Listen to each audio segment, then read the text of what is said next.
what organized people do that you probably don't do.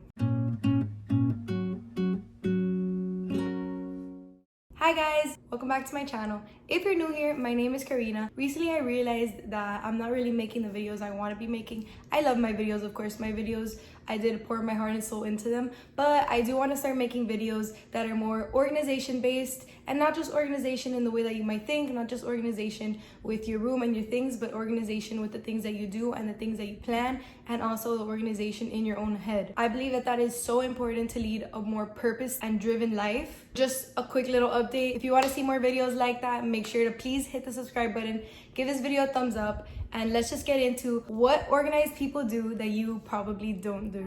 The first thing that organized people do is that they have routines. Routines help you feel productive, and routines are a major factor in getting things done and getting things done right. Without a routine, it's really hard to know what you have to do, when you have to do it, so that just leads to frustration, and it leads you to not get the things that you want to get done.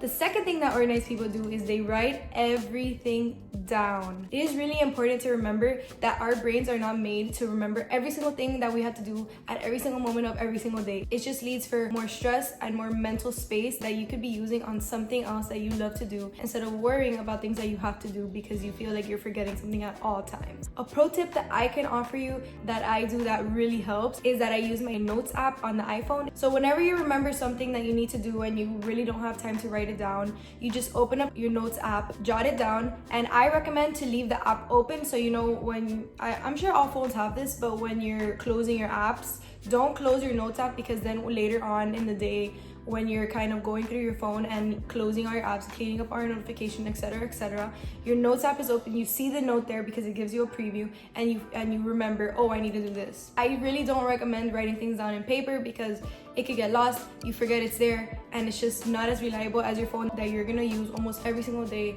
multiple times a day. The third thing that organized people do that most people do not is label everything. I want to speak more about the digital way of labeling things more than the actual physical thing of organizing and labeling things, because that is just a given. But when on my phone, there are a lot of features that let you label, categorize, and group things together to kind of give you a more practical approach. This allows you to connect the things that you have to do, connect the things on your phone together. For example, on the reminders app on the iPhone, there is lists. You can make lists with different things that you need to do for different things. For example, you can make a school list, you can make a work list, you can make a budgeting list for when you need to pay your bills. And once you go into your reminders app, instead of it being like a long list of a bunch of reminders, this allows you to kind of categorize it, and it's not as overwhelming, and ultimately just leads you to have more success in the things that you do without the worry that you're forgetting something again. Another thing that I use to kind of group and categorize things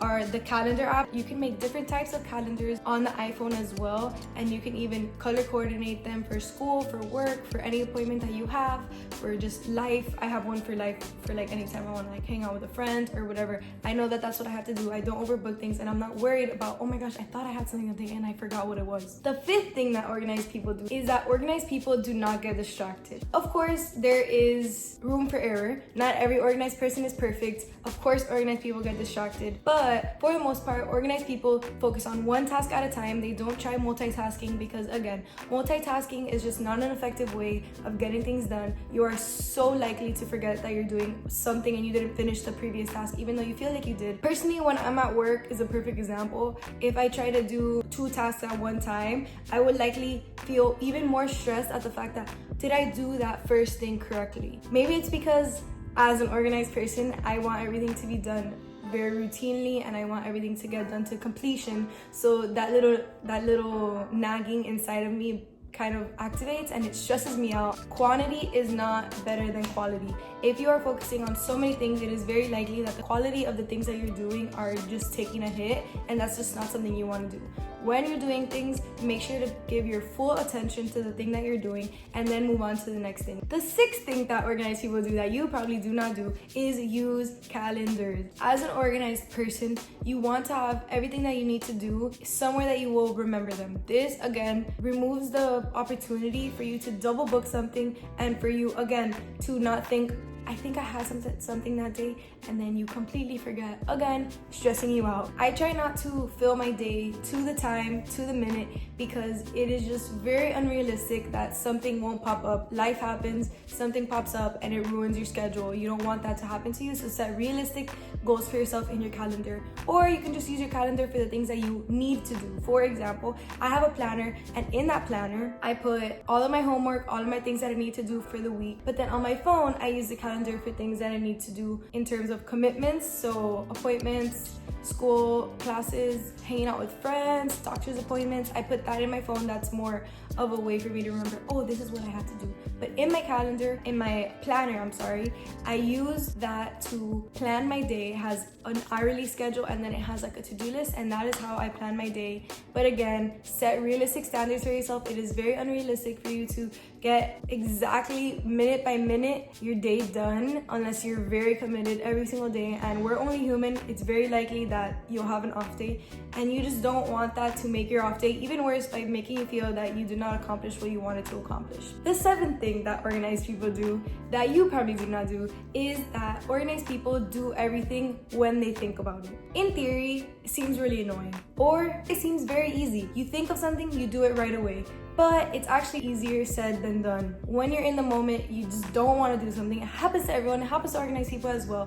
You don't want to do something, you leave it there, and then once you leave it there, you leave the next thing there, you leave the next thing there. One thing leads to the next, and there's a mess. Your life's a mess, and the thing that you thought you were going to do now ends up being 2 weeks later. Not only that, but you have 17 other things that you did later that you never got, that you were going to do now that you never got to. The first thing I want to mention is just that it's okay if you don't do everything now. But again, you want to strive to do this because it just opens the opportunity to get things done, not to feel, I forgot to do that, oh, I need to do this. And that constant reminder of feeling like, I need to do this, I need to do this all week is just something that you want to remove from your life, remove from your head, because it just makes your life better, clears up more space in your head, leads to a better life. Trust me when I tell you that. Even I have kind of fallen into the pattern of not doing things now, and from personal experience, it's not what you want to do. Let's just use the example of folding your laundry. You do your laundry and you put it on your dresser. It sits there. You're like, I'm gonna do this now. Your goal is to do it at that moment. Just put it away, get it out of your head and out of your mental space. But no one likes to fold laundry for the most part. I don't mind folding laundry, but for the most part, no one likes to fold laundry. It's a chore and no one likes chores. So your first reaction is, I'll just do it later. Let me watch some YouTuber. Let me be on my phone, or let me talk to my friend, or let me do this, let me do that. And then it sits there, and then it sits there the next day, and then it sits there the next day, and then it sits there the next day, and every single day you look at it and you think, man, I need to do that. What's the point of thinking of that when from the beginning you could literally just do it and you can focus on other things that you love to do and want to do with your life? A second point to that would just be to put things back where they go once you're done using them, because this is the problem with a lot of messy people. It's that they get caught up, they get distracted, or they're just using something and they don't feel like putting it back, so they leave it on the counter, they leave it in the nightstand, they leave it somewhere in the bathroom, wherever it may be, and they never put it back. Once that happens, things start piling up, drawers get messy. This just pretty much leads to disorganization, because you don't want to be removing things from where they go and where they have a home and kind of just messing that system up, because once you do, it's way harder to get that system back into place. If you were to just remove a book from your bookshelf, or let's say you have a book in your nightstand, let's say you remove that book from the nightstand and you leave it on your couch because you were reading.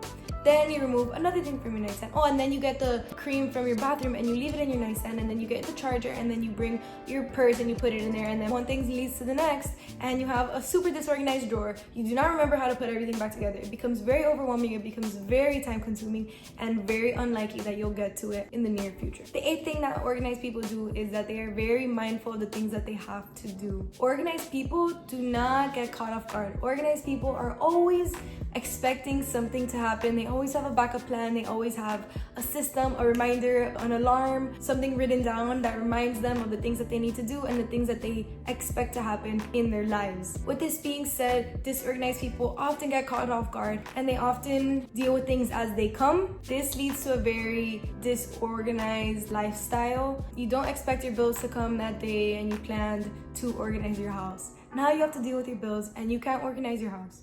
The next day you're like, I'll organize my house today. Something else pops up. Oh, I forgot that I needed to do this with my kid. I needed to return this shirt because I forgot today is the last day to return it. Bam, your plans get ruined again. And it's a vicious cycle that never ends. 2 more, guys. Number 9, we're almost done. Organized people have a purpose for everything they own. They are constantly decluttering and getting rid of things that they have no purpose for, that they do not use because it's unnecessary and it takes up unnecessary clutter in your mind. Again, it's very important for you to reduce anything. It's really important to value the things you have. There's no point in having a bunch of things that you do not use just for the sake of having them. That causes clutter in your space, which in turn clutters your mind. I recommend getting rid of something that you don't use. If you see something at the back of a drawer that you haven't used in 2 years, the likelihood is that you're not going to use it. Just let it go and detach from it.